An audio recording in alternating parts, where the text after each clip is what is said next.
नमस्कार। सुबह के 8 बजने के साथ ही वक्त हो गया है चुनावी खबर अखबार पर नजर। आपके साथ मैं दीपिका सिंह और आपके साथ मैं हूं मोनिका सिंह। तो अगले घंटे तक बने रहिए हमारे साथ, चूंकि तमाम बड़े अखबारों की बड़ी सुर्खियां आपको बताने वाले हैं। शुरुआत करते हैं लोकसभा चुनाव के आए नतीजों से। देखिए, लोकसभा चुनाव के नतीजे सामने आए हैं। एनडीए को बढ़त मिली है, बहुमत मिला है। इंडिया का भी प्रदर्शन शानदार रहा है। अमर उजाला ने खबर को तरजीह दी, हालांकि अलग अलग अखबारों में इस खबर को छापा गया है। 18वीं लोकसभा चुनाव में एनडीए ने 291 सीटों के साथ जीत दर्ज की है। तो भाजपा को 240 सीटें मिली, जो बहुमत के आंकड़े से 32 सीट कम है। हालांकि एनडीए ने बहुमत के आंकड़े को पार जरूर किया। इसके साथ ही एनडीए ने तीसरी बार सरकार बनाने की तैयारी भी शुरू कर दी है। तो फिलहाल देखिए किस तरीके से तमाम जो बड़े अखबार हैं और सभी पेपर्स ने किस तरीके से इस खबर को जगह दी है। मोनिका भी आप तक इस खबर को पहुंचा रही है। ये देखिए, अब की बार एनडीए सरकार, इंडिया भी असरदार। तो ये मेरे हाथ में अमर उजाला अखबार है और इसका फ्रंट पेज अगर आप देखेंगे तो पूरा का पूरा ये कलरफुल नजर आ रहा है। पूरा पेज कलरफुल है। देखिए, ऊपर अगर देखेंगे तो जश्न और नीचे जो है हेडलाइंस छपी हुई है। ये देखिए, इंडिया भी अब की बार एनडीए सरकार, इंडिया भी असरदार। ये देखिए, नीचे जो है ये बड़े चेहरे जो हैं शामिल हैं। ऊपर की अगर तस्वीर देखेंगे तो वो आतिशबाजी आपको दिखाई देगी, वो जो खुशी है वो दिखाई देगी। जनादेश 2024 का आ चुका है। जी हाँ, तो देखिए इस बार जो है नतीजे दीपिका बहुत चौंकाने वाले रहे, क्योंकि जो लगातार दावे किए जा रहे थे एनडीए 400 पार और बीजेपी 370 पार, ऐसा तो हो नहीं पाया। बीजेपी को पूर्ण बहुमत भी नहीं मिला है, जिसकी वजह से कहीं ना कहीं, और ऐसे कई हमने बड़े चेहरे देखे जो जीत नहीं पाए हैं, अपनी सीट नहीं बचा पाए हैं, जैसे कि स्मृति ईरानी का जिक्र कर लें। ऐसे तमाम बड़े चेहरे हैं जो अपनी सीट तक नहीं बचा पाए हैं। इतना ज्यादा चुनौतीपूर्ण रहा है कल का ये दिन। और इसके साथ देखिए, यदि हम दैनिक जागरण का जिक्र करते हैं तो ये कहा गया कि लंबी और थका देने वाली लोकसभा चुनाव प्रक्रिया, मंगलवार को जब परिणाम आया तो लोकतंत्र की जीत हुई। ये तो जाहिर सी बात है, ये डेमोक्रेसी है। लेकिन इस जनादेश ने केंद्र में राजग सरकार के तीसरे कार्यकाल का आधार जरूर निर्मित कर दिया। लेकिन महासमर 2024 का सबसे महत्वपूर्ण पक्ष एक सशक्त विपक्ष बनकर उभरा। शासन में निरंतरता भावी सरकार को सशक्त राष्ट्र के निर्माण, जन कल्याणकारी नीतियां आगे बढ़ाने का अवसर प्रदान करेंगी। देखिए, जिस उद्देश्य से INDIA गठबंधन बना था, वो उद्देश्य कहीं ना कहीं तमाम विपक्षियों का जो है कई मायने में सक्सेसफुल रहा, सफल रहा। जिस तरीके से जो सीट उन्होंने हासिल की है, जो संख्या बल उन्होंने हासिल किया है, कहीं ना कहीं से ये जाहिर हो रहा है कि जनता के मनोभाव में कुछ ना कुछ है।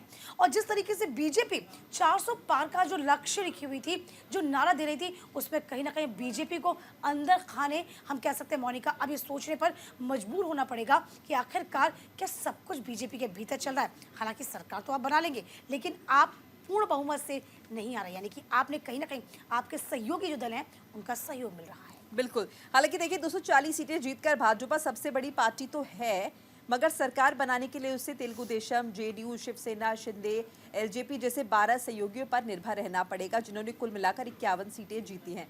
वहीं विपक्षी INDIA गठबंधन की बात करें तो कुल 206 सीटें इन्हें मिली है और 99 सीटों पर जीत ने तो कांग्रेस को संजीवनी प्रदान कर दी है। तो कहीं ना कहीं अगर देखिए, राहुल गांधी का अगर हम जिक्र करें, राहुल गांधी सुबह से ही जब रुझान आ रहे थे, हम दोनों बुलेटिन कर रहे थे, सुबह से ही देखा कि राहुल गांधी आगे चल रहे थे। चाहे वायनाड सीट का जिक्र हम करें, चाहे हम जिक्र करें रायबरेली का, दोनों ही सीटों पर राहुल गांधी जो है वो लगातार आगे चलते हुए दिखाई दे रहे थे। तो सुबह से झलक जो है देखी जा रही थी। वो बात अलग है कि ऐसा कहा जा रहा था कि अभी तो रुझान है, अभी नतीजों का वेट कीजिए, अभी कुछ भी कहना गलत होगा। लेकिन अगर आप देखें तो सुबह से ही वो तस्वीर जो है लिफाफा देख के खत का बयां हो जाता है, बननी शुरू हो तो गई थी। वो रुझान में आना शुरू हो गया था। और ये तमाम बातें हम भी कह रहे थे मोनिका, किस तरीके से लगातार हम तमाम रुझानों को दिखाए थे। ये जो इल्म था वो पहले से ही पता चल गया था। हालांकि देखिए, आपको ये भी बता दें, चर्चित जीत हार क्या रही है। कंगना रनौत, जी हाँ, अभिनेत्री कंगना रनौत हिमाचल की मंडी सीट से चुनावी मैदान में थी। उन्होंने कांग्रेस के विक्रमादित्य सिंह को हरा दिया।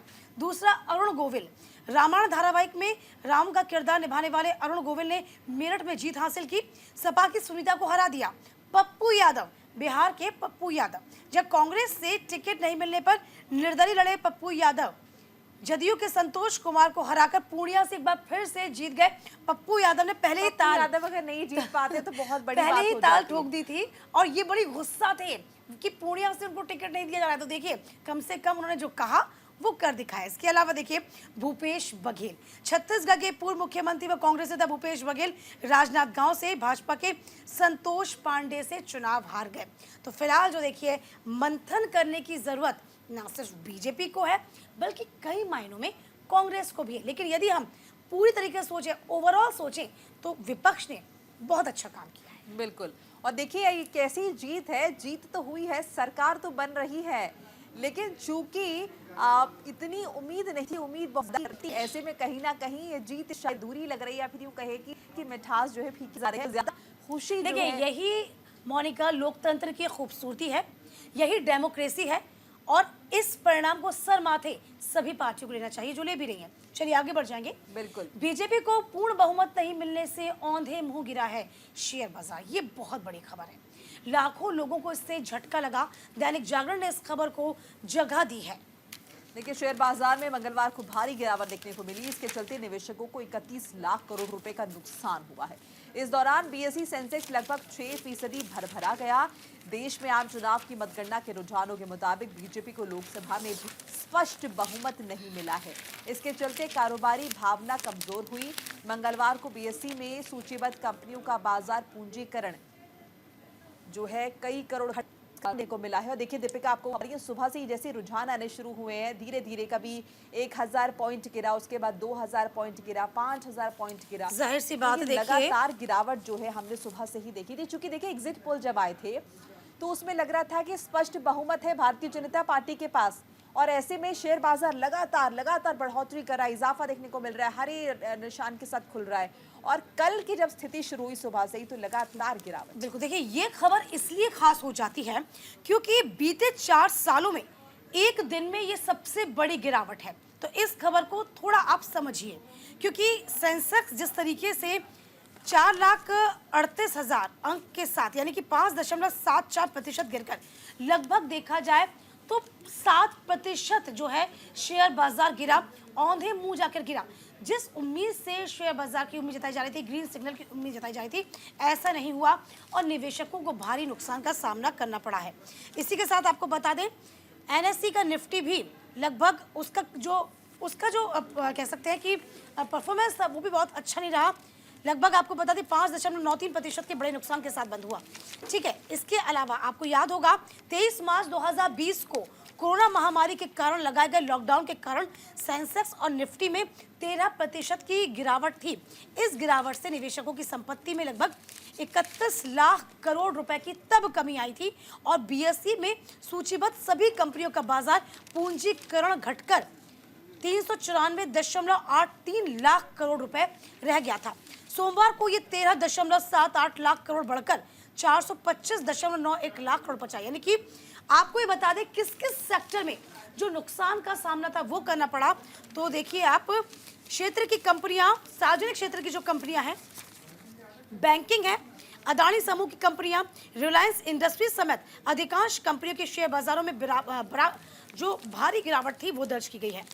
इधर सोमवार को एग्जिट पोल में फिर राजग सरकार बनने के अनुमान को देखते हुए बाजार करीब 3% की तेजी के साथ नए रिकॉर्ड पर था। तो फिलहाल देखिए अप्स डाउन तो बाजार में लगे रहते हैं, लेकिन कोरोना के बाद से लगभग 4 साल बाद तब 13% का हम कह सकते हैं गिरावट दर्ज की गई थी और 4 साल के बाद लगभग 7% की जो गिरावट है वो दर्ज की गई। हालांकि मायूसी जो है निवेशकों में छाई रही। अब देखिए बाजार आज जब खुलेगा तो देखिए क्या स्टेबल रहेगा, ये देखने वाली बात होगी। और देखिए ये जो भरपाई हुई है, ये कितने, माफ कीजिएगा, जो गिरावट हुई है कितने दिन में इसकी भरपाई होती है भी देखने वाली बात होगी। साथ ही साथ आपको ये भी बताऊंगी कि 5 शेयर जिनमें सबसे ज्यादा गिरावट दर्ज की गई है। देखिए एनटीपीसी के शेयर में 15.45% की, एसबीआई के शेयर्स में 14.42% की, एलएनटी के शेयर में 12.69% की और पावर ग्रिड के शेयर्स में 12.38% की, टाटा स्टील में 8.87% की। और देखिए पीएसयू बैंक इंडेक्स भी 5% तक गिरा है। ये तमाम वो शेयर रहे हैं जिन्होंने अदानी की कंपनियों ने डुबाए हैं लोगों के तकरीबन 3.5 लाख करोड़ रुपए से ज़्यादा। तो ऐसा बहुत सारा नुकसान है जो कल जब नतीजा है, चूँकि जैसा कि हमने पहले भी जिक्र किया कि अप्रत्याशित रहे हैं, जिसकी वजह से ये जो है असर शेयर बाजार पर देखने को मिला। बहरहाल एनडीए की जीत पर प्रधानमंत्री मोदी ने क्या कहा है, बड़ा बयान दिया है। कहा कि भ्रष्टाचार पर जो कार्रवाई है वो जारी रहेगी। अमर उजाला ने खबर को तरजीह दी है। प्रधानमंत्री मोदी ने भ्रष्टाचारियों को मिल रहे राजनीतिक समर्थन पर चिंता जाहिर की है। देखिए, साफ किया कि तमाम चुनौतियों के बाद भी भ्रष्टाचार के खिलाफ लड़ाई जारी रहेगी। पिछली बार की तुलना में कम सीटें मिलने पर विपक्ष के हमलों का जवाब देते हुए पीएम मोदी ने कहा कि भाजपा ने अकेले जीते सीटें, उतनी सीटें एकजुट विपक्ष भी नहीं जीत पाया है। तो तीसरे कार्यकाल में फैसलों का नया अध्याय लिखेगी एनडीए सरकार, ये मोदी ने कहा है। प्रधानमंत्री मोदी कल बहुत संतोष तो नहीं कह सकते, लेकिन हाँ, ये टीस जरूर थी, लेकिन एनडीए को जीत की बधाई जरूर दी। तीसरे कार्यकाल में फैसलों का नया अध्याय लिखेंगे एनडीए सरकार, लिखेगी, ये प्रधानमंत्री नरेंद्र मोदी ने कहा है। चूंकि सत्ता में एक बार फिर से एनडीए सरकार है। विपक्ष ने खेल तो अच्छा किया, बहुत अच्छा प्रदर्शन किया, लेकिन अभी भी एनडीए के रथ को तो नहीं रोक पाया। सरकार तो अभी भी मोदी सरकार ही बनी। ऐसे में प्रधानमंत्री नरेंद्र मोदी ने कहा कि देखिए, विरोधी एकजुट होकर भी भाजपा से अधिक सीटें नहीं जीत पाए हैं। विकास के मंत्र की विजय है। ये पॉजिटिविटी दिखाई है प्रधानमंत्री नरेंद्र मोदी ने। उन्होंने कहा कि कुछ दिन में भारतीय संविधान लागू होने के 75 साल पूरे होंगे। संविधान हमारा मार्गदर्शक है। मैं भरोसा दिलाता हूं कि विकसित भारत का सपना पूरा करने के लिए हर राज्य, चाहे वहाँ किसी की भी सरकार हो, मिलकर काम करेंगे। गरीबी को जड़ से खत्म करेंगे। तमाम बातें प्रधानमंत्री नरेंद्र मोदी जो उन्होंने कही है। तो देखिए, ये प्रधानमंत्री नरेंद्र मोदी ने तमाम बातें कही हैं। देखिए, इससे पहले जब हम जिक्र कर रहे थे प्रदर्शन का कि किस तरह का प्रदर्शन रहा है, तमाम नीतियों के बारे में जो है प्रधानमंत्री ने कही, और ऐसे बहुत सारे कामकाज थे जिनके भरोसे वो चुनाव में उतरे हैं और जनता को अपनी नीतियों के विषय में बताया भी है। और इसी के साथ साथ प्रधानमंत्री मोदी ने आपने देखा होगा, जब तमाम जो दिग्गज मंच पे जब भी प्रचार प्रसार करने के लिए बीजेपी के पहुंचते थे, वो 60 साल वर्सेस 10 ईयर्स, यानी कि 10 साल का मुकाबला कह सकते थे कि 60 साल को गिनाते थे कि 60 साल में कांग्रेस ने उतना काम नहीं किया जो 10 साल में बीजेपी ने करके दिखाया। एक तो पार्टी की छवि को न सिर्फ मजबूत किया गया, बल्कि देश के साथ ही विदेश में किस तरीके से भारत एक महाशक्ति बनकर उभर रहा है, इसको उन्होंने गिराया। पड़ोसी देश जो हमें हमेशा से आंखें तरेरते नजर आ रहे थे, किस तरीके उन पर भी नकेल कसी गई, इसको भी गिराया गया। और तमाम तरह की, यदि कि पहले हम लेने वाले बनते थे, लेकिन अब हमारे यहाँ यह कह सकते हैं कि इतनी ज़्यादा डेवलपमेंट है, इतनी ज़्यादा तमाम चीज़ें बन रही हैं जिसको हम कह सकते हैं कि दूसरे देशों को भी मुहैया करा सकते थे। तो फिलहाल देखिए, यदि हम देखें तो बीजेपी ने शानदार प्रदर्शन तो 10 सालों में किया, लेकिन इन तमाम चीज़ों के बीच जो तीसरी बार का रिजल्ट आया है, जो तीसरी बार का कहीं ना कहीं कह सकते हैं कि साफ तौर पर सामने जो चीज़ें निकल के आई हैं, उससे नज़र में आता है कि कहीं ना कहीं बीजेपी ने थोड़ी चूक ज़रूर करी होगी, लेकिन कुल मिलाकर देखा जाए इन तमाम सिनेरियो के बीच एनडीए जीत तो गया, लेकिन विपक्ष ने ज़रूर माथे पर चिंता की लकीरें उकेर दी थी। चूँकि बयानबाजी पूरे इस चुनाव में, मोनिका, आपने देखी होगी, चाहे खटाखट हो, ठकाठक हो, ये तमाम चीज़ें किस तरीके से जोर पकड़ रही थी, ये सभी ने देखा। बिल्कुल, और कहीं ना कहीं ऐसा लगता है कि जिस तरह से पूर्ण बहुमत भारतीय जनता पार्टी को नहीं मिला, मुझे लगता है, दीपिका, ये ओपिनियन है मेरा अपना पर्सनल, कि कहीं ना कहीं ये जो इस दौरान बयानबाजी हुई है ना चुनावों के दौरान, और जनता को ये मैसेज गया है कि शायद काम से ज़्यादा दूसरी चीज़ों पर जो है ज़्यादा फोकस किया जा रहा है। शायद इसी वजह से जनता का जो है वो ध्यान जो है भटका है, और उन्हें लगा है कि नहीं, उन्हें अयोध्या की सीट आप देखिए। बिल्कुल, यदि हम एक मोटा एग्जाम्पल लेके चलें, एक बड़ा एग्जाम्पल लेके चलें, तो अयोध्या की सीट देखिए किस तरीके से उसके क्या परिणाम निकले, ये सभी ने देखा। तो अब आप ये समझिए कि जनता को विकास की जरूरत है, जनता को रोजगार की जरूरत है, जनता को महंगाई से राहत की जरूरत है, और इससे इतर जनता और क्या कुछ सोचेगी, मोनिका? बिल्कुल, और जनता ने विश्वास आप पर ही जताया है, लेकिन अब जनता ये चाहती है कि ज्यादा फोकस जो है वो विकसित भारत, जिसका आप लगातार नारा देते आ रहे हैं पहले, उसी दिशा में काम किया जाए, भारत को विकसित बनाया जाए, गरीबी, बेरोजगारी, इन तमाम मुद्दों पर चर्चा की जाए और यानी कि मंदिर मस्जिद, बिल्कुल मंदिर मस्जिद और जातियों से ऊपर उठ के आप सोचिए, और अपनी नहीं, ये कह सकते हैं कि पॉलिटिक्स को भी आप थोड़ा रिफाइन करिए, तो इससे कम से कम जनता जो है उसके बीच मैसेज भी जाएगा और आप में एक विश्वास भी पैदा कर पाएगी और जनता। देखिए, ये बात स्मृति ईरानी ने भी तो कही हार के बाद। उन्होंने कहा कि जो संगठन है हमारा, वो विश्लेषण करता है, वो मंथन करता है। चूंकि हार हुई है तो ऐसे में मंथन तो होगा, विश्लेषण भी किया जाएगा कि आखिर क्या वजह रही, चूक कहाँ पर हुई। तो देखिए, विश्लेषण जरूरी भी हो जाता है। कोई जीत के बाद विश्लेषण कर रहा है और कोई हार के बाद भी विश्लेषण करेगा। तो ये अलग अलग पहलू है जिन पर हम चर्चा कर रहे हैं। जाहिर सी बात है। चलिए आगे बढ़ जाएंगे। 2019 के मुकाबले कांग्रेस के शानदार प्रदर्शन पर राहुल गांधी ने कहा कि संविधान बचाने के लिए लोगों ने मतदान किया। अमर उजाला ने भी इस खबर को जगह दी है। राहुल गांधी ने कहा कि लड़ाई संविधान को बचाने की थी। उन्होंने कहा कि ये चुनाव एक राजनीतिक पार्टी के खिलाफ नहीं है। उन्होंने कहा कि मोदी सरकार ने पूरी एजेंसियों, लोकतांत्रिक संस्थाओं को कब्जे में कर लिया था। ये चुनाव उनके खिलाफ लड़ा गया था। और आप देखिए, डे वन से राहुल गांधी जब भी मंच पर आ रहे हैं, ये तमाम बड़ी बातें कहते नजर आते हैं कि लोकतंत्र को बचाने के लिए ये चुनाव लड़ा गया था, संविधान खतरे में था और हम एक विचारधारा की लड़ाई लड़ रहे हैं जिसमें आम जनता का सहयोग होना बहुत ज़रूरी है। तो संविधान को बचाने की दिशा में ये पहला कदम है, ये बड़ा कदम है। राहुल गांधी बहुत खुश नजर आ रहे हैं। बिल्कुल। तो राहुल गांधी ने जो है कई रिकॉर्ड तोड़े हैं और जीत जो है उन्होंने हासिल की है। और ये देखिए, हेडलाइन यहाँ पर है, राहुल ने तोड़ा दादी व पिता का रिकॉर्ड, दोनों से ज़्यादा वोट पाकर उन्होंने इतिहास रच दिया है। ये देखिए, इससे पहले आपको याद होगा जब चुनाव में उतरने का मौका था तो लगातार कयास ये लगाए जा रहे थे कि राहुल गांधी अमेठी सीट को चुनेंगे या नहीं चुनेंगे, रायबरेली सीट का क्या होगा, अमेठी सीट का क्या होगा। और उस वक्त कांग्रेस पार्टी जो है लगातार पसोपेश में थी, ये तय नहीं कर पा रही थी कि करना क्या। और जो नॉमिनेशन का आखिरी दिन था तब ये तय किया गया कि राहुल गांधी फाइनली जो सीट चुनेंगे वो होगी रायबरेली की सीट, जिसे लेकर ये भी कहा गया था कि शायद सेफ सीट उन्होंने चुनी है, अमेठी से नहीं लड़ रहे, इसीलिए तमाम तरह की बातें उन्होंने कही थी। उससे पहले वायनाड के लिए भी कहा गया था कि सेफ जोन में रहना चाहते हैं, दक्षिण भारत में रहना चाहते हैं, क्योंकि नॉर्थ में उन्हें लग रहा है कि भारतीय जनता पार्टी का दबदबा ज़्यादा है। लेकिन अब देखिए, अब 2019 के कंपैरिजन में उस वक्त उन्हें हार का सामना करना पड़ा था अमेठी की सीट पर, लेकिन 2024 के जब रिजल्ट आए हैं तो चौंकाने वाले रिजल्ट आए हैं और बड़ी जीत उन्होंने हासिल की है। जाहिर सी बात है मोनिका, यदि आप राहुल गांधी का बॉडी लैंग्वेज देखेंगी, उनका जेस्चर देखेंगी, तो आप ये देखिए 2019 से लेकर 2024 में बहुत सा बदलाव उनमें आया है, जिसमें आपने देखिए सबसे पहले शुरू की गई थी न्याय यात्रा, भारत जोड़ो न्याय यात्रा के बाद फिर न्याय यात्रा निकाली गई। उसमें राहुल गांधी कैसे जनता के बीच जाते हैं, कैसे जनता से मुखातिब होते हैं। और ये सही बात है, जब तक आप राजनेता होने के नाते जनता से मुखातिब नहीं होते, उनके बीच नहीं पड़ेंगे, तो आप कहीं ना कहीं एक बड़े राजनेता बनकर नहीं उभरेंगे।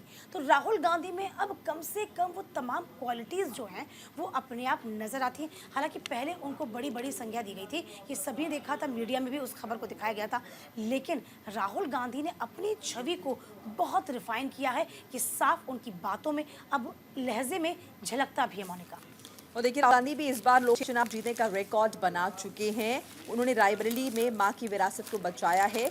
मां, दादी और पिता में राहुल गांधी सबसे ज्यादा वोट पाने वाले प्रत्याशी बन गए हैं। पूर्व प्रधानमंत्री इंदिरा गांधी रायबरेली सीट से 67, 71, 80 में जीतकर दिल्ली पहुंची थी, जबकि पिता राजीव गांधी 81 से 91 के बीच 4 दफा अमेठी संसदीय सीट से चुनाव जीते थे। सोनिया गांधी 2006 के उपचुनाव समेत रायबरेली सीट से 6 दफा सांसद बनी। 2024 में राज्यसभा में जाने के बाद सोनिया ने अपनी विरासत को बेटे राहुल को सौंपा। राहुल ने अपना पहला चुनाव अमेठी में 2004 में लड़ा, इसके बाद 2009-14 में अमेठी से सांसद बने। 19 में वो हार गए थे। उसके बाद वायनाड से जब लड़े तो वहां पर भी बड़ी दमदार जीत मीडिया ने उनसे पूछा था 2024 में देखिए क्या जीत उन्होंने दर्ज की है, शानदार। अब आप कौन सी सीट चुनेंगे, तो राहुल गांधी बड़ा मुस्कुरा के जवाब देते हैं कि जाहिर सी बात है कि मैं दोनों सीटों पे तो नहीं रह सकता, रायबरेली और वायनाड में तो विचार विमर्श किया जाएगा कि मैं किस सीट को चुनूंगा, लेकिन बात अपनी सीट की प्रतिष्ठा की करें तो वापस से अमेठी को पाना ये कांग्रेस के लिए बहुत अच्छी खबर है, क्योंकि 17 सीटों पर उत्तर प्रदेश में वो मैदान में थी। समाजवादी पार्टी के कंधों पर सब कुछ था, दारोमदार उन्हीं के कंधों पर था। रायबरेली सीट को बचा लिया गया। ये कहीं ना कहीं उनकी और परंपरागत दीपिका, सीट आपको कही ऐसा गई। नहीं लग रहा कि अगर अमेठी से भी चुनाव लड़ते राहुल गांधी तो बिल्कुल। जीत जाते ही? आपने सुना भी होगा ना कि जब मीडिया ने तमाम कार्यकर्ताओं से बात की थी, तो वहां अमेठी के जो कांग्रेस के कार्यकर्ता थे बड़े हतोत्साहित थे। उनका मन था कि राहुल गांधी अमेठी से चुनाव लड़ें। उन्होंने कहा भी था कि आप चुनाव लड़िए, पर्चा दाखिल करिए, जिताने का काम हमारा है। और ये ऐसा होता तो शायद सिनेरियो कुछ और होता। बिल्कुल, तो शायद अमेठी से भी राहुल गांधी जीत जाते। बहरहाल एक छोटा सा ब्रेक हम यहाँ पर ले लेते हैं। ब्रेक के बाद फौरन हाजिर हो रहे हैं कुछ और खबरों के साथ। बने रहिए हमारे साथ। इसमें 37 सीटों पर सपा ने बढ़त हासिल की है। यानी कि ये वही सपा है जो 2019 में 5 सीटें जीत पाई थी मात्र। और अब देखिए 37 सीटों पर बढ़त हासिल की। 33 सीटों पर भाजपा ने बढ़त हासिल की या जीती है। 6 सीटों पर कांग्रेस ने बढ़त हासिल की या जीत ली। और 2 सीटों पर रालोद ने बढ़त हासिल की या जीती है। तो देखिए, प्रधानमंत्री मोदी के तंज ने 2 लड़कों की फ्लॉप फिल्म को उत्तर प्रदेश में समाजवादी पार्टी के अध्यक्ष अखिलेश यादव और कांग्रेस नेता राहुल गांधी की जोड़ी को हिट शो में बदल दिया है। और सपा कांग्रेस गठबंधन ने कमाल का प्रदर्शन किया। 80 में से 43 सीटें जीतकर एक बड़ा इतिहास रच दिया। देखिए, बार बार इसलिए कहा जा रहा है कि प्रदर्शन तो हर एक राज्य में किया जा रहा है। बिल्कुल। उत्तर प्रदेश का जिक्र इसलिए आता है क्योंकि यहाँ सबसे बड़ा, कह सकते हैं 80 लोकसभा सीटें यहाँ से आती हैं। कहा जाता है कि जहाँ लोकसभा चुनाव उत्तर प्रदेश में जीत लिया जाता है तो कहीं ना कहीं दरवाजा अपने आप ही खुल जाता है दिल्ली का। यहाँ जो प्रदर्शन किया गया, देखिए इस परिप्रेक्ष्य को आप ऐसे भी समझिए कि लगातार कांग्रेस जो है उत्तर प्रदेश में अपनी सियासी जमीन को लगभग 30 साल से तलाश रही है। और ये जो प्रदर्शन है कहीं ना कहीं सोई हुई कांग्रेस में प्राण फूंकने का काम इसने कर दिखाया है। और देखिए, इससे पहले आपको याद होगा अखिलेश यादव ने इशारा भी किया था कि पूर्वांचल में तो घुसने नहीं देंगे, पूर्वांचल ही बनेगा भारतीय जनता पार्टी की हार की बड़ी वजह। और जितने ज्यादा वो कॉन्फिडेंट है, हालांकि उस वक्त ऐसा लग नहीं रहा था कि उनकी बात में कितना वजन है, क्योंकि देखिए चुनावी माहौल है, राजनीतिक पार्टियां इस तरह की बातें करते हैं, लगातार दावे करते हैं, वादे भी होते हैं। लेकिन उसी दौरान उन्होंने हिंट दे दिया था कि पूर्वांचल से ही बड़ी हार मिलेगी। और देखिए, पूर्वांचल जो है, अगर हम देखें पूर्वांचल का जो इलाका है उत्तर प्रदेश में, वहीं बिहार का, ये राजनीति का गढ़ कहे जाते हैं। यहाँ पर बच्चे बच्चे को और कुछ ना पता हो, लेकिन राजनीति के बारे में सबको पता होता है। बिल्कुल। और देखिए, इस इलाके में अगर वो ये दावा कर रहे हैं कि यहाँ पर जो है हार मिलेगी एनडीए को, तो बिल्कुल वैसा ही तस्वीर जो है वो सामने को मिली है। आपने भी सुना होगा, राहुल गांधी ने हमेशा जिक्र किया किस तरीके से साफ तौर पर अग्निवीर योजना का। अब आप इसे जरा ऐसे समझिए, अग्निवीर योजना का जिक्र जब किया गया था तो साफ तौर पर टारगेट थे कहीं न कहीं यूथ। और यदि हम पश्चिम उत्तर प्रदेश का जिक्र कर लेते हैं तो लंबी संख्या में, बड़ी भारी संख्या में यहाँ के जो युवा होते हैं वो सेना में जाने की चाह रखते हैं। और इसी पॉइंट को कहीं ना कहीं राहुल गांधी ने पॉइंट आउट किया और अखिलेश यादव ने इसी बात को सामने रखा। और ये तमाम चीज़ें जो होती, तमाम मुद्दे जो हैं कहीं ना कहीं वो सफल भी रहे। इसके अलावा आप ये भी देखिए कि किसानों का मुद्दा, इसको भी लेकर कहीं ना कहीं पुरजोर कोशिश बीजेपी के द्वारा की गई थी कि इस मुद्दे को ना भुनाया जाए। बाकायदा इसको लेकर आरएलडी को अपने पक्ष में भी किया गया, लेकिन कुछ हो ना सका। बिल्कुल कुछ हो ना सका, क्योंकि 2 लड़कों की जोड़ी ने वो कमाल करके दिखाया। और जैसे कि हम लगातार जिक्र भी कर रहे थे, 2024 के लोकसभा चुनाव का जो परिणाम है इसकी पुष्टि कर रहा था।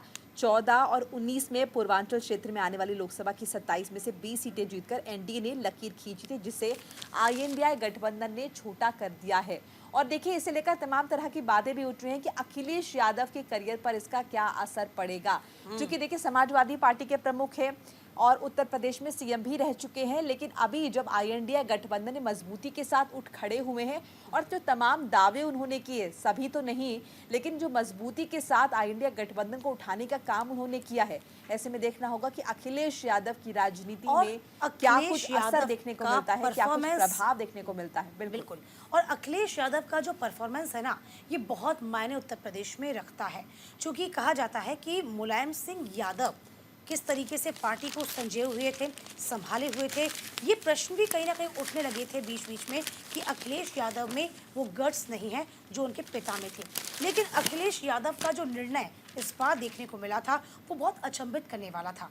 पिछली मर्तबा 2019 में किस तरीके से तमाम जो दल थे उनको साथ लेकर अखिलेश यादव बढ़े थे आगे, लेकिन इन तमाम दलों को इस बार उन्होंने पीछे छोड़ दिया, उनसे किनारा कर लिया, जिसका परिणाम ये हुआ कि एकला चलो की उन्होंने रणनीति इस बार अपनाई और पूरा दारोमदार अपने कंधों पर लेते हुए विजय पताका हासिल किया। पिछली मरतबा किस तरीके से बीएसपी के साथ जब लड़ा गया था, बीएसपी 10 सीटें तब जीत गई थी, 5 सीटें ही सिर्फ समाजवादी पार्टी के खाते में आई थी। यानी कि पुरानी चीज़ों से अखिलेश यादव सबक लेते हुए अब आगे बढ़े और आगे बढ़ते हुए उन्होंने अपने आप को एक मजबूत नेता के तौर पे उकेर दिया एक बार फिर से उत्तर प्रदेश में और बता दिया कि हाँ, अखिलेश यादव उत्तर प्रदेश की राजनीति में अपना एक अलग स्थान रखते हैं। चलिए आगे बढ़ते हैं और जिक्र दूसरे राज्यों का भी करते हैं। महाराष्ट्र में महाआघाड़ी गठबंधन का शानदार प्रदर्शन देखने को मिला। उद्धव ठाकरे और शरद पवार ने दिखाया दम। द हिंदू ने इस खबर को तरजीह दी है। उनकी पार्टियां टूट गई, चुनाव चिन्ह छीन लिए गए, नाम बदल दिए गए, लेकिन उद्धव बाला साहब ठाकरे और शरद चंद्र पवार ने साबित कर दिया है कि वो असली शिवसेना है और असली राष्ट्रवादी कांग्रेस पार्टी का नेतृत्व करते हैं। क्योंकि देखिए महाराष्ट्र में तो सबसे ज्यादा तो गहमागहमी इसी बात को लेकर है कि असली शिवसेना कौन है और असली एनसीपी क्यों कौन है। लेकिन जिस तरह का टर्नआउट निकल कर आया है, जिस तरह का प्रतिशत निकल कर आया है, इसने बहुत कुछ साबित कर दिया है कि उद्धव ठाकरे बाला साहब की जो पार्टी है और शरद चंद्र पवार ने साबित कर दिया है कि वही असली शिवसेना और असली एनसीपी हैं। देखिए इस खबर को द हिंदू ने जगह दी है, ये खबर भी हम आपको दिखा रहे हैं और इस खबर के बीच में कहीं ना कहीं आप वो फोटो देखिए, क्योंकि ये जो चित्र होता है ना, ये कई मायनों में खास हो जाते हैं।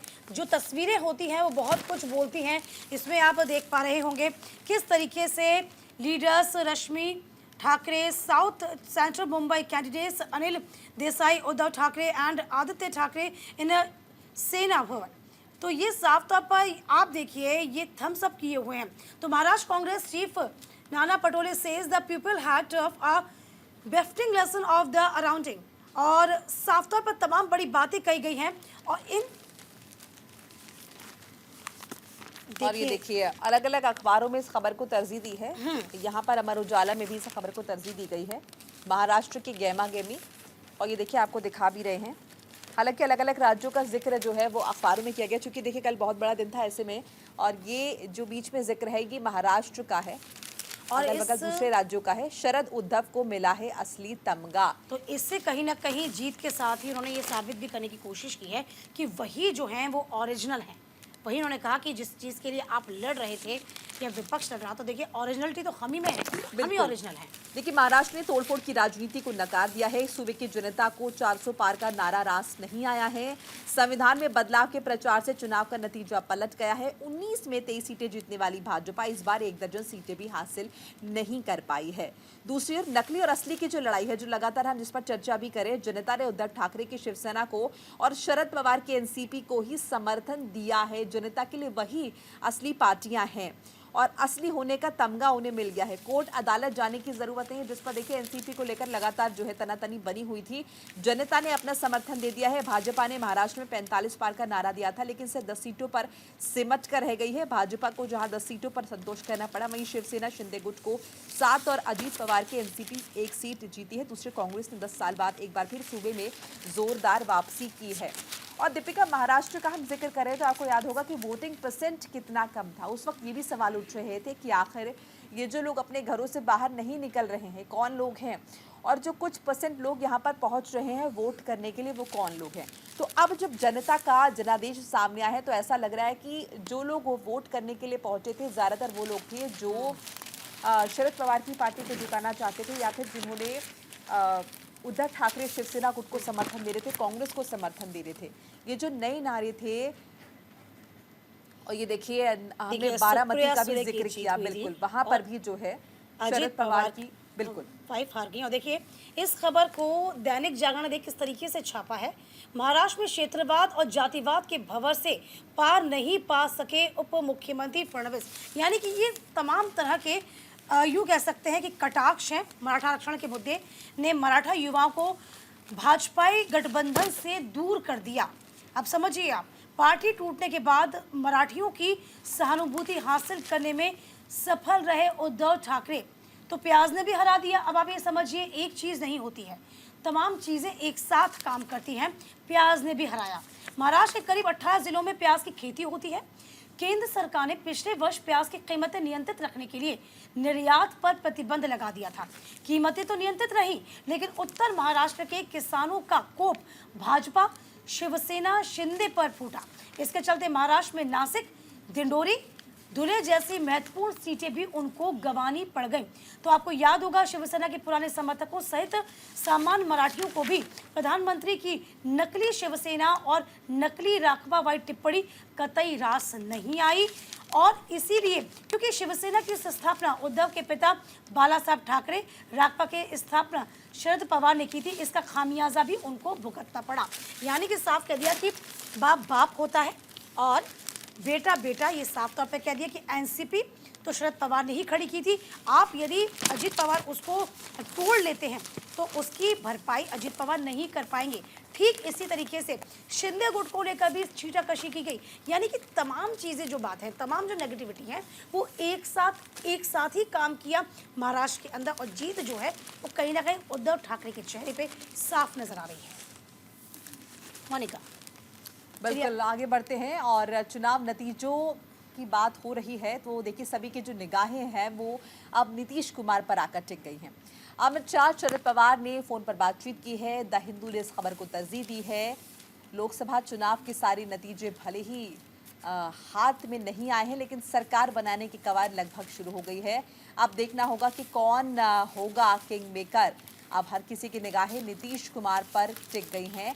बिहार में जेडीयू ने 15 सीटों पर बढ़त बनाकर ऐसा प्रदर्शन किया है कि बीजेपी प्रदेश अध्यक्ष सम्राट चौधरी से मिलने पहुंच गए हैं। दूसरी तरफ आईएनडीआई गुट नीतीश कुमार को अपने साथ लाने में जुट गया है। खबर यह भी है कि आरजेडी ने नीतीश को ऑफर दिया है, तो वहीं शरद पवार ने नीतीश कुमार से बातचीत की है। तो नीतीश कुमार एक बार फिर से डिमांड में आ गया है। और देखिए, अभी कुछ वक्त पहले की बात है जब आईएनडीआई के फाउंडर मेंबर्स में से एक थे नीतीश कुमार, जिन्होंने आईएनडीआई का दामन छोड़कर एनडीए का हाथ थामा था। और उसके बाद देखिए, एक मंच से उन्होंने ये भी कहा था कि वापस लौटकर अब नहीं जाऊंगा। Nitish and Naidu emerge king makers. तो देखिए दीपिका, आपको हेडलाइन दिखा भी रही है। काफी उम्मीद जो है नीतीश कुमार पर आके टिक गई है, उनसे बहुत उम्मीदें बढ़ गई हैं। और ऐसा लग रहा है कि किंग मेकर की भूमिका में अब नीतीश कुमार जो हैं वो नजर आ सकते हैं। वो कहते हैं ना कि जो बड़े राजनेता होते हैं ना, वो हवा के रुख को अच्छी तरीके से भांप जाते हैं।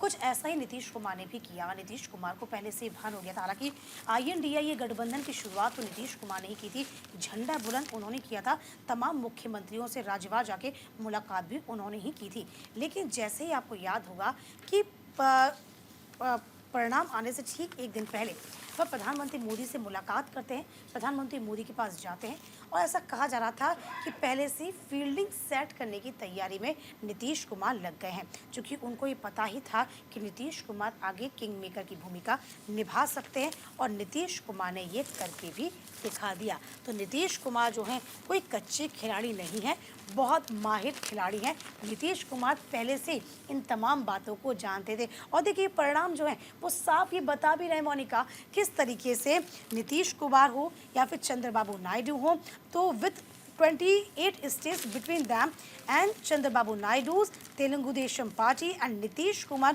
Janata Dal hold the balance of BJP India Democratic Alliance in their hands. Both parties have replaced their alliance to the NDA and have confirmed that they will be present at the alliance meeting scheduled for the Wednesday. तो देखिए, आप साफ तौर पर इनसे मुलाकात होना संभव है। अकेला चना भाड़ नहीं फोड़ सकता। ये बीजेपी को कहीं ना कहीं नीतीश कुमार समझाने में कामयाब रहे।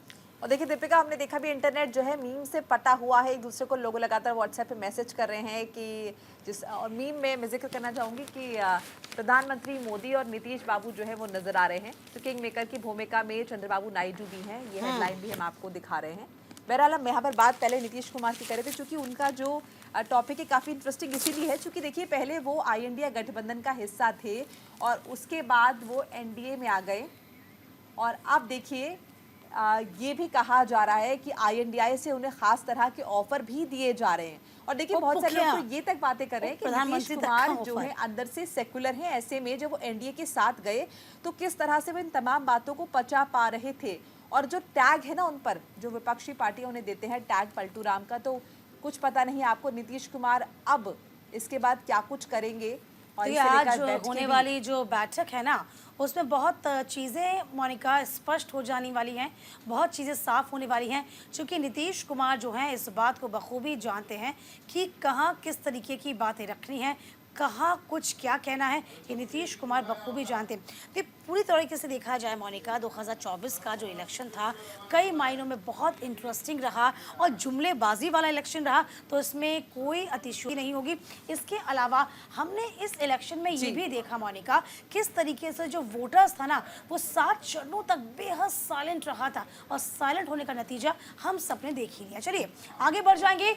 उड़ीसा में पहली बार बनी बीजेपी की सरकार, नवीन पटनायक का किला ढह गया। दैनिक जागरण ने इस खबर को तरजीह दी है।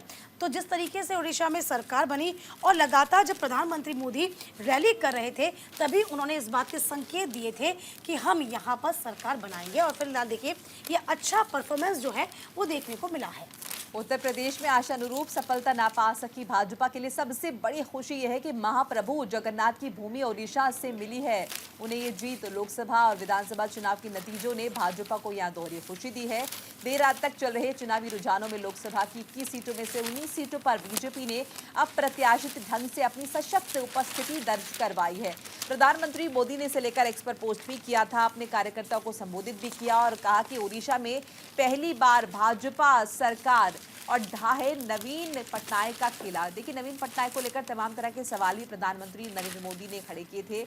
उनके स्वास्थ्य को लेकर भी मुद्दा उठाया गया था दीपिका, और कहा गया था कि नवीन पटनायक की जो है तबीयत नासाज रहती है और इसीलिए उनकी जगह फैसले कहीं और से लिए जाते हैं। तमाम तरह के सवाल उठे थे जिस पर नवीन पटनायक ने सफाई पेश की थी और कहा था कि अगर प्रधानमंत्री नरेंद्र मोदी को इतनी ही चिंता है हमारे स्वास्थ्य की तो फोन करके पूछ लें। बहरहाल स्वास्थ्य मेरा एकदम ठीक है। देखिए इस खबर को यहाँ जगह दी गई है, ये खबर इसलिए भी खास हो जाती है क्योंकि बीजेडी का ये एक अपना कह सकते हैं राज्य है और इसमें सेंध लगाना कोई छोटी बात नहीं थी। विधानसभा में भी भाजपा को बहुमत, भाजपा 78, बीजेड 51, कांग्रेस 14, CPM 1, निर्दलीय 3, कुल सीटें थी 147। यदि हम विधानसभा के परिप्रेक्ष्य में बात करते हैं तो उड़ीसा विधानसभा चुनाव में भाजपा की विजय पर मंगलवार को भुवनेश्वर में प्रसन्नता व्यक्त करते पार्टी के समर्थक। उत्तर प्रदेश में आशा अनुरूप सफलता न पा सकी भाजपा के लिए सबसे बड़ी खुशी महाप्रभु जगन्नाथ की भूमि उड़ीसा से मिली। लोकसभा विधानसभा चुनाव के नतीजों ने भाजपा को यहां दोहरी खुशी दी है। देर रात तक चल रहे चुनावी रुझानों में लोकसभा की 21 सीटों में से 19 सीटों पर भाजपा ने अप्रत्याशित ढंग से सशक्त उपस्थिति दर्ज कराई। वहीं पहली बार उड़ीसा में अपने बलबूते विधानसभा में बहुमत का आंकड़ा पार किया गया है, वो भी सफलता हासिल की गई है। ये अपने आप में बहुत बड़ी बात है, अचीवमेंट है बीजेपी के लिए। तो उड़ीसा की 147 विधानसभा में 78 सीटों पर भाजपा ने बढ़त लेते हुए प्रदेश में सरकार बनाने के प्रधानमंत्री की घोषणा को सही साबित कर दिया है। चलिए आगे बढ़ते हैं। आरएसएस से दूरी भारतीय जनता पार्टी को पड़ी महंगी, दैनिक जागरण ने खबर को तरजीह दी है। 2014-19 में आरएसएस ने भाजपा उम्मीदवारों को जिताने के लिए पूरी ताकत झोंक दी थी। इसके पहले 2004 में आरएसएस ने अटल बिहारी वाजपेयी सरकार के विभिन्न फैसले के विरोध के कारण चुनाव प्रक्रिया से बाहर रहने का फैसला किया था। उच्च पदस्थ सूत्रों के अनुसार दूसरे दलों के नेताओं को भाजपा में शामिल करने और उन्हें टिकट देने में भी संघ की राय नहीं ली गई थी। तो इस तरह की खबरें भी आ रही है कि आरएसएस से दूरी भाजपा को भारी पड़ी है।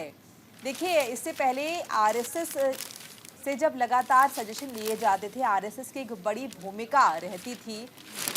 और देखिए इस बार चुनाव प्रचार में आरएसएस उतना सक्रिय नहीं नजर आया है और हमने लगातार देखा कि दूसरी पार्टियों के जो नेता हैं वो भी हिस्सा बने हैं और जो है लगातार दल बदल होता रहा है। भारतीय जनता पार्टी का हिस्सा बने हैं, इसकी वजह से कहीं ना कहीं आरएसएस में वो असंतोष था। और ये देखिए आपको खबर भी बता रहे टीवी पर, आरएसएस से दूरी किस तरह से भाजपा को भारी पड़ी। जाहिर सी बात है मोनिका, जरा इस खबर को समझिए। 2024 के बाद पहली बार चुनावी प्रक्रिया में निष्क्रिय दिखे आरएसएस के स्वयं सेवक। भाजपा का बड़े पैमाने पर बाहरी नेताओं को शामिल कर टिकट देना भी संघ को रास नहीं आया था। यानी कि जो क्लैश था वो दोनों ही पार्टियों में लगातार, यूं कह सकते हैं आरएसएस और बीजेपी में लगातार बना हुआ था, और यही बात कहना है आरएसएस का भी। तो राष्ट्रीय स्वयंसेवक संघ भाजपा का चोरी दामन का साथ रहा। माना जाता रहा कि भाजपा की उपलब्धियों को जनता तक पहुंचाने, कार्यकर्ताओं को प्रशिक्षित करने में भी संघ की भूमिका होती है। लेकिन इस बार लोकसभा चुनाव में दोनों दूर दूर रहे।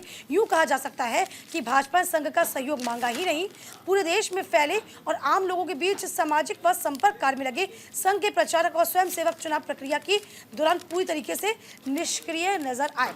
अब की बात 400 पार के लक्ष्य को हासिल करने का फैसला बीजेपी ने लिया, लेकिन संघ का साथ नहीं लिया गया और संघ को ये रास नहीं आया। कहीं ना कहीं इन तमाम खबरों को कह सकते हैं मीडिया ने कैप्चर किया, बिल्कुल। और अब अखबार में इसको जगह भी दी गई। और देखिए दीपिका, ये भी है कि कहीं ना कहीं जेपी नड्डा ने जिस तरह का बयान दिया था कि भारतीय जनता पार्टी के कार्यकर्ता को प्रचार प्रसार करने के लिए आरएसएस की आवश्यकता नहीं है, तो शायद वो जो कॉन्फिडेंस, ओवर कॉन्फिडेंस हम कह सकते हैं, वो जो था उसका नतीजा ही इन चुनावों में देखने को मिला है।